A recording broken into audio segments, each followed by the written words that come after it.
വഖഫ് ബോർഡിനെ എതിർക്കുന്നവർ മുസ്ലിങ്ങളല്ല, അത് രാഷ്ട്രീയ മുസ്ലിങ്ങൾ.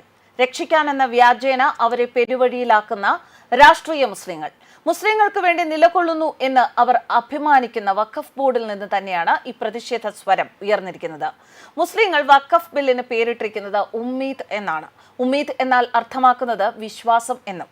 ഞങ്ങൾക്ക് രാഷ്ട്രീയ മുസ്ലിങ്ങളിൽ അല്ല, മോദിയിലാണ്, രാജ്യം ഭരിക്കുന്ന മോദിയിലാണ് വിശ്വാസമെന്ന് ഉത്തരാഖണ്ഡ് വഖഫ് ബോർഡും മദ്രസ ബോർഡും പറയുന്നു.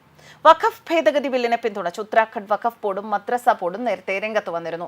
പാവപ്പെട്ട മുസ്ലിങ്ങൾക്ക് പ്രധാനമന്ത്രിയിൽ നിന്ന് പ്രതീക്ഷകളുണ്ട് എന്നും അതുകൊണ്ടാണ് ഈ ഭേദഗതി ബില്ലിന് ഉമ്മീദ് എന്ന് പേരിട്ടിരിക്കുന്നത് എന്നും ഉത്തരാഖണ്ഡ് വഖഫ് ബോർഡ് ചെയർമാൻ ഷതാബ് ഷംസ് പറയുന്നു. കേന്ദ്രമന്ത്രി കിരൺ റിജിജു പ്രതീക്ഷയുടെ കിരണമാണ് അവർക്ക്. പാവപ്പെട്ട മുസ്ലിങ്ങളെ മുഖ്യധാരയിലേക്ക് കൊണ്ടുവരാൻ മോദി സർക്കാർ തീരുമാനിച്ചിട്ടുണ്ട് എന്ന് അദ്ദേഹം പറഞ്ഞു. 70 വർഷവും മോദി ഭരണവും തമ്മിലുള്ള ഏറ്റവും വലിയ വ്യത്യാസമാണിത്.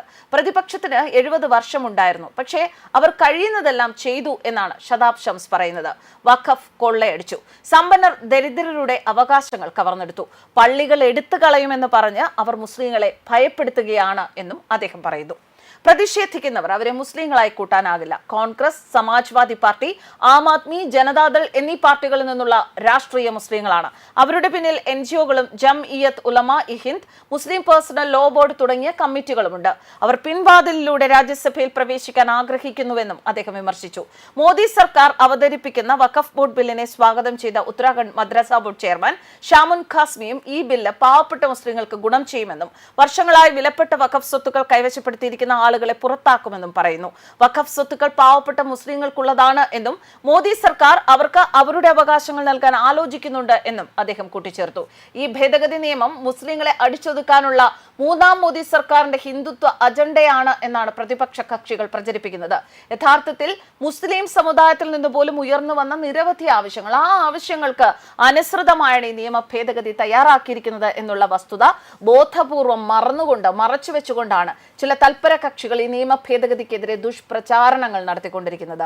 1995 വഖഫ് നിയമത്തിൽ 40ഓളം ഭേദഗതികൾ വരുന്നുണ്ട് എങ്കിലും മർമ്മപ്രധാനമായ ഭേദഗതികൾ വഖഫ് ബോർഡിന്റെ അധികാരവുമായി ബന്ധപ്പെട്ടതാണ്. പുതിയ ഭേദഗതികൾ ഇതുവരെയായി വഖഫ് ബോർഡ് അനുഭവിച്ചു വന്നിരുന്ന ആർക്കും നിയന്ത്രണമില്ലാത്ത ഒട്ടനവധി അധികാരങ്ങൾക്ക് നിയന്ത്രണം ഏർപ്പെടുത്തുന്നതാണ്. വഖഫ് ബോർഡിന്റെ ഏകാധിപത്യപരമായ അധികാരങ്ങൾക്ക് നിയന്ത്രണങ്ങൾ ഏർപ്പെടുത്തുന്നതിലൂടെ വഖഫ് ബോർഡും പ്രാവർത്തികമായി ഇന്ത്യയിലെ നിയമ സംവിധാനത്തിന് കീഴിൽ വരുന്നു എന്നതാണ് ഏറെ ശ്രദ്ധേയം. മുൻ സർക്കാരുകളെ നോക്കുകയാണെങ്കിൽ അവരുടെ കാലത്ത് അനിയന്ത്രിതമായ അധികാരങ്ങൾ വഖഫ് ബോർഡുകൾക്ക് നൽകിയതിന്റെ പരിണത ഫലമാണ് ഇലക്ഷന് മുമ്പായി ദില്ലിയിൽ 2014 മാർച്ചിൽ കോൺഗ്രസ് 123 പ്രധാന വസ്തുവകകൾ വഖഫ് ബോർഡിന് കൈമാറേണ്ടി വന്നത്. മാത്രമല്ല, അതേ നിയമം ഉപയോഗിച്ചാണ് സമീപകാലത്ത് തമിഴ്നാട് വഖഫ് ബോർഡ് 1500 വർഷം പഴക്കമുള്ള ഹിന്ദു ക്ഷേത്രമടക്കം 6 ഗ്രാമങ്ങൾ വഖഫ് വസ്തുക്കളായി പ്രഖ്യാപിച്ചത്.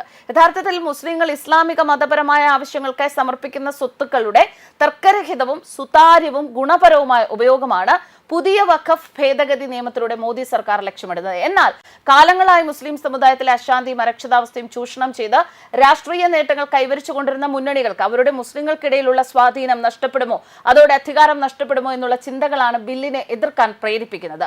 അതുകൊണ്ട് തന്നെ ഈ എതിർപ്പുകൾക്ക് യാതൊരു അടിസ്ഥാനവുമില്ല. ഈ എതിർപ്പുകൾ അതിജീവിച്ച് ബില്ല് നിയമമാകുന്നതോടെ ഇന്ത്യയിൽ മുസ്ലിങ്ങളുടെ മതപരവും സേവന തൽപരവുമായ പ്രവർത്തനങ്ങളിൽ പുരോഗമനപരമായ മാറ്റങ്ങളാണ് സാധ്യമാകുന്നത്. News desk കർമാനസ്.